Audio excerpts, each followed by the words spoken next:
avance à grands pas. 4 heureux jours vont amener une autre lune. Oh, mais que l'ancienne me semble longue et à décroître. Elle retarde mes désirs comme une marâtre ou une douairière qui laisse sécher le revenu d'un jeune héritier. 4 jours sombreront rapidement dans la nuit. 4 nuits auront bientôt fait couler le temps, comme dans un songe. Et alors la lune, tel qu'un arc d'argent qui vient d'être tendu dans les cieux, éclairera la nuit de nos noces solennelles. Va, Philostrate, anime la jeunesse athénienne au divertissement. Réveille l'esprit vif et l'est de la joie. Renvoie aux funérailles la mélancolie. La pâle campagne n'est pas de notre fête.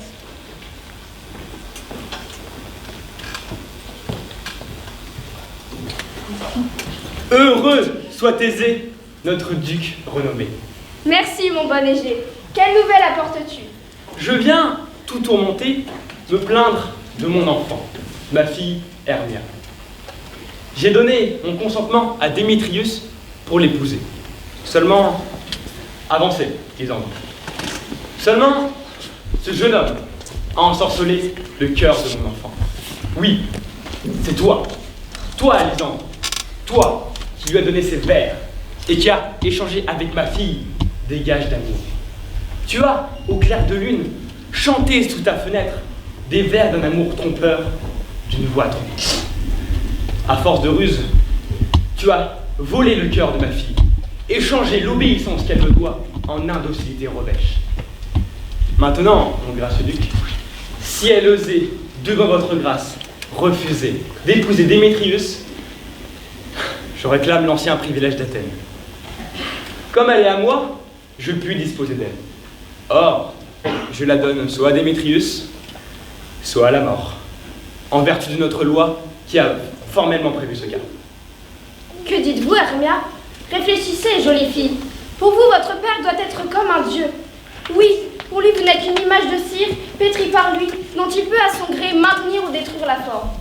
Démétrius est un parfait gentilhomme. Et Lysandre aussi. Oui, parfait en lui-même. Mais comme sous ce rapport, il n'a pas l'agrément de votre père, l'autre doit être regardé comme le plus parfait. Je voudrais seulement que mon père puisse voir par mes yeux. C'est plutôt à vos yeux de voir par le jugement de votre père. De grâce, à votre Altesse, je vous prie de me pardonner si jamais je vous avoue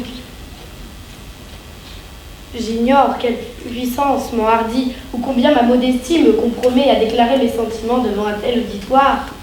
Mais je vous supplie de me dire ce qu'il arrivera si jamais je refuse d'épouser Démétrius. C'est ou de subir la mort ou d'abjurer pour toujours la société des hommes. Ainsi, belle Hermia, interrogez vos goûts, consultez votre jeunesse, examinez vos sens.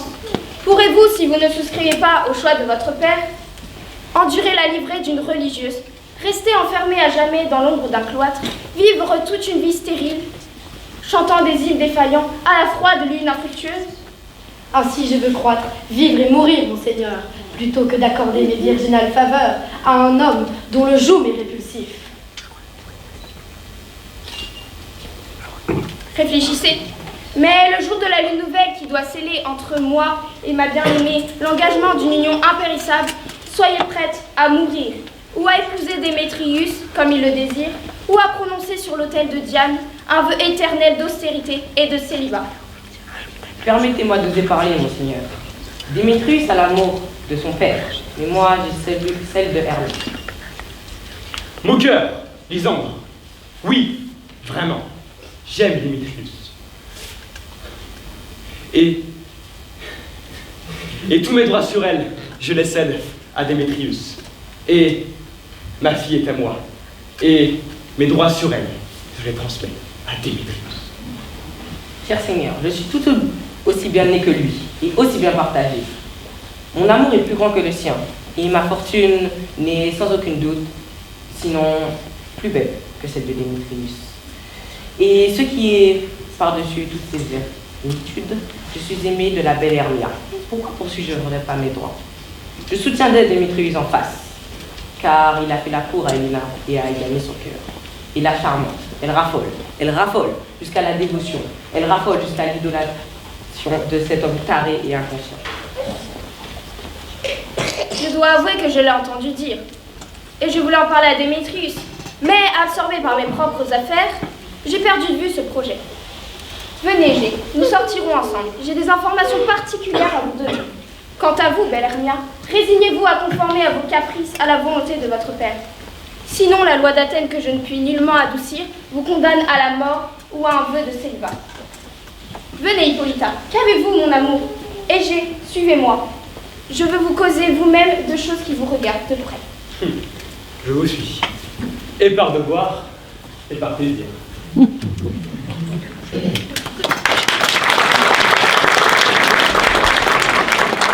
There, my true love sitting down, and we is what we love and free. And never think of me. Fare thee well, for I must leave thee. Do not let the parting break me. And remember that the best of friends must part. Adieu, adieu, catch friends, adieu, adieu, adieu. I can no longer stay with you, stay with you. I hang my arms on the whipping willow tree and let the world go wet with me. Toute notre troupe est-elle ici? Vous feriez mieux de les appeler l'un après l'autre en suivant la liste. Voici sur ce registre tous les noms qui, dans Athènes, ont été jugés capables de jouer devant le duc et la duchesse pendant les soirées de leurs noces. Dites-nous d'abord, mon bon Pierre Lecomte, quel est le sujet de la pièce, puis vous nous direz le nom des acteurs, et ainsi vous arriverez à un résultat. Morgane, notre pièce, c'est la très lamentable et la très cruelle mort de Pyrame et Thisbé. Un vrai chef-d'œuvre, je vous assure, et bien amusant. Maintenant, mon bon Pierre Lecomte, appelez le nom de vos acteurs. Messieurs, alignez-vous.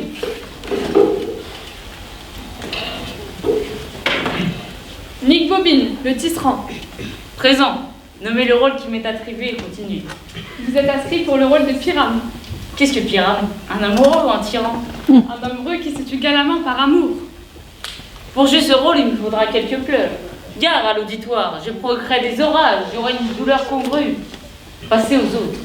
Pourtant, c'est comme Herculès que j'ai le plus de verve. Je pourrais jouer Herculès d'une façon si rare, à faire crever l'œil d'un chat, à faire tout éclater.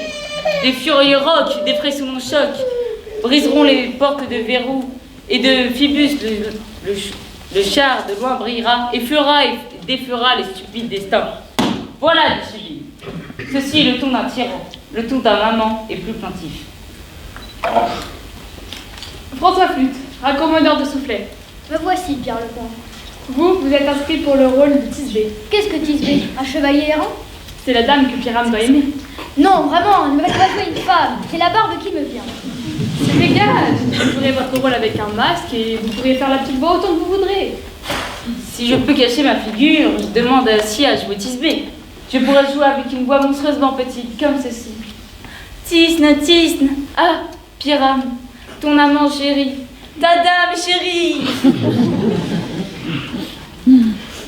Non, non, il faut que vous jouiez Pyrame et vous, Flûte, Thisbé. Soit, continue. Robin meurt de faim, le tailleur. Voici, Pierre Lecomte. Vous, la mère de Thisbé. Thomas Museau, le chaudronnier. Me voici, Pierre Lecomte. Vous, le père de Pyrame, moi, le père de Thisbé. Vous, la bûche, vous aurez le rôle du lion. Et voilà, j'espère une pièce bien distribuée. Auriez-vous le rôle du lion par écrit?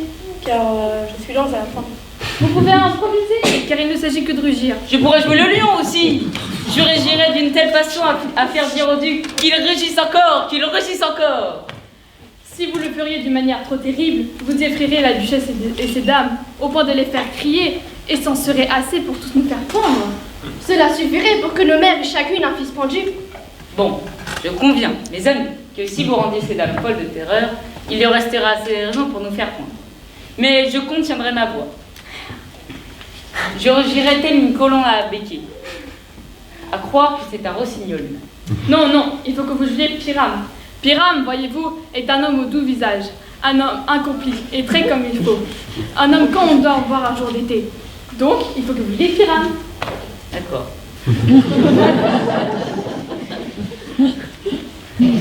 Quelle est la barbe qui m'irait le plus pour ce rôle-là? Ma foi, celle que vous voudrez.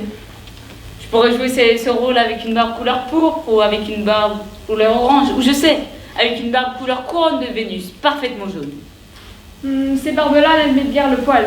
Vous jouerez donc votre rôle sans barbe. Mais, messieurs, voici vos rôles.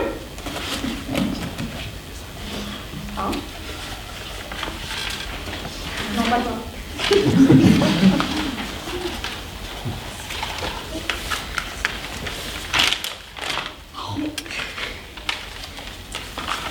Et je dois vous supplier, vous demander et vous recommander de les apprendre pour demain soir. Oui, demain soir. Nous nous réunirons dans le bois voisin du palais, à 1 mille de la ville. C'est là que nous répéterons. Car si nous nous réunissons dans la ville, nous serons traqués par les curieux et tous nos effets seront connus. En attendant, je vais faire la note de tous les objets nécessaires pour la mise en scène. Je vous en prie, ne me manquez pas. Nous n'y y trouverons, et nous pourrons répéter là avec plus de laisser-aller et de hardiesse. Bon, messieurs, appliquez-vous, soyez parfaits. Adieu. Au chef du Duc, le rendez-vous. Oui, Suffit, oui. nous y serons. Eussions-nous au nom une corde cassée à notre arc. Demain soir.